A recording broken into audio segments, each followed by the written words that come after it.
So if that's the life you want to live, then go ahead and we need to figure out how we can do. I think at that point, if that's not the case, then yeah, you want to make sure and we're saying it from a male perspective, but you make sure you want to make sure you leave him empty before he leave. You know what I'm saying?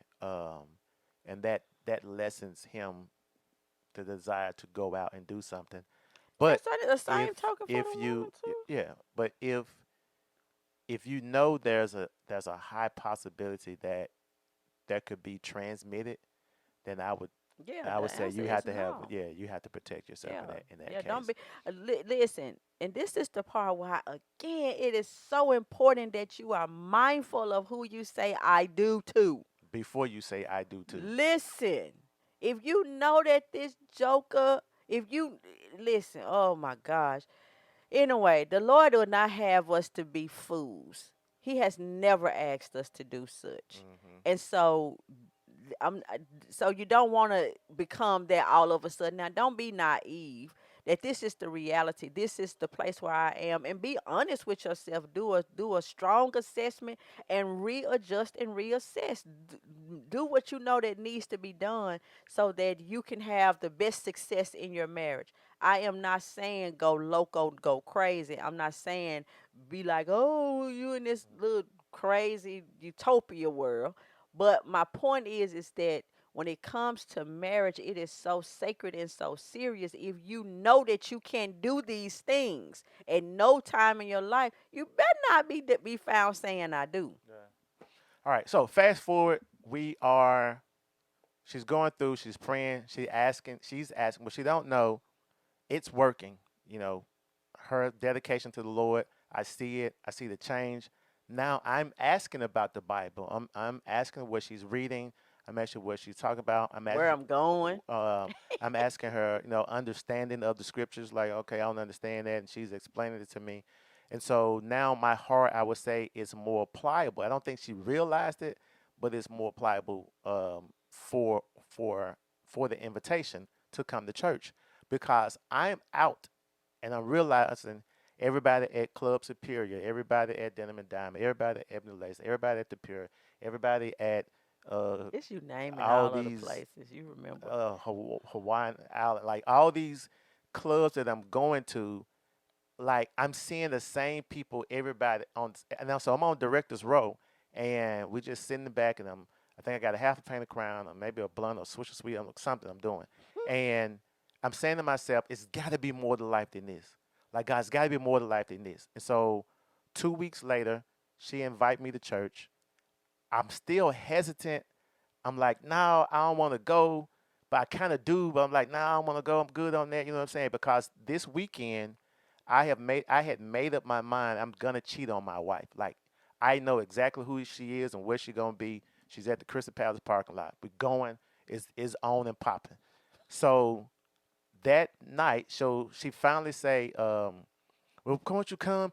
She said, "You don't know I could be part of a cult." Before I said that, I said, Patrick, you my friend. She said, that's what she said. That's what she got me. She said, "You're my friend, Now, if and we I want my friends, friend to know." now if I had to find you, I would know where to come to find you. Right. But if you had to come find me as my best friend, you wouldn't even know where to She come. said, "So at least come to see where I am, Yep. to lay eyes on the people I'm worshiping with. You don't know I may be part of a cult."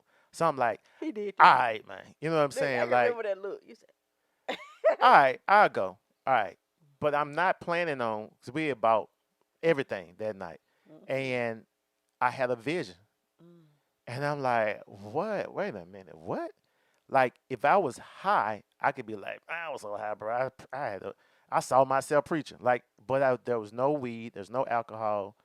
I'm extremely sober, and I see this image, physical image of me preaching, wow. and I'm like, what in the world? And so I'm nervous and I'm scared, and so I see her and I'm looking at her, I'm trying to see if she awake because I need to ask her, you know, I think something is happening. I don't know how to explain it. So I say, So I finally see, and so she looked like she's asleep, but she's not asleep. She Mm-mm. said the Lord told her, "Don't move. I'm Don't working on move. him." So for 2 hours, I paced the width of we had a queen size bed, and I paced the width of the queen size bed for 2 hours. 2 hours, and in that 2 hour span, the Lord was showing me all of the times where I should have been dead. Where people had guns, somebody had a guy point a gun to the gun touched my forehead, and I dared him to shoot anyway. You know what I'm saying? Just a bunch of crazy stuff, drunk driving, just a whole thing, and I just had a replay of all the times I should have been dead. Mm-hmm. So I go to church with her that day, and I'm really speeding up, y'all, because we've been talking for a long time. I go to church with her that day, and so she finally get up, and I said, Shamika, what's different between a vision and a dream? She said, well, I think. I said, no, no, no, no, no. I don't need you to think it right now. I need to know because something just happened and I can't explain it. We get to church. The pastor opened up the sermon. So he reads the scripture. I don't know what he read from, but this is how he opened up his sermon. Now, nobody knows this. He opened up his sermon this way. The difference between a vision and a dream is this, and my eyes like, whoa. And I'm like, oh man, God's calling me. Now I knew God was calling me to preach at 16, but I ran. So from 16 to 26, I just don't want to do it. You know what I'm saying? I don't want to give up this world. Um, and I didn't know how good God was. So it just the world was all I knew. Yeah, yeah. So this is it. Like I went to church, but I didn't have a relationship.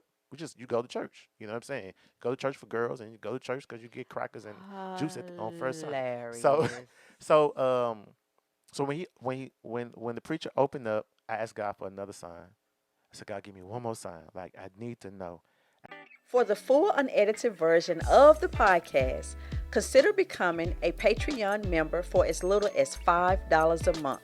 With the membership, you will gain access to be able to ask questions during a live podcast. So click the link below to join now.